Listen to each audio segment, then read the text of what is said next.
Even though we were on vacation, I couldn't help but feel like I was going to a funeral. On the bus ride, I prepared myself for how I would feel, how I should feel when we arrived. It was too solemn a place to talk idly on the way. Arbeit macht frei. Work will make you free.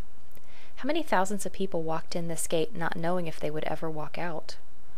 Between 1933 and 1945, Dachau Concentration Camp outside of Munich, Germany, held over 200,000 prisoners, and over 31,000 died there. They were Jews, Catholics, clergy, royalty, homosexuals, politicians, authors, and more. Each prisoner wore a colored symbol on his clothing, and the color designated his religion or his crime. The grounds of the camp seemed to have absorbed the despair of every prisoner. Everything is gray. The gravel in the courtyard, the buildings, the sky. The courtyard was used for counting prisoners. I pictured them all standing there for hours on end, tired, scared, and intimidated by guards. I felt heavy as I walked through their barracks, a sad home to so many. Special prisoners were housed in cells, and some received special treatment. But just behind the cell block, others were hung from cement posts and tortured.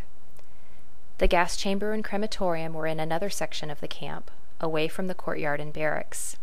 It was almost implausible that tens of thousands of people worked, were tortured, and died in this camp, and that an organization hid their crimes by burning the bodies. But it happened. Here. In the early 1960s, the camp was turned into a memorial. I had tried to prepare myself for how I would feel, how I should feel when I entered Dachau Concentration Camp. Being in the place where it happened, where people experienced terror and despair, I grieved for them and for their families, as though I were attending their funeral.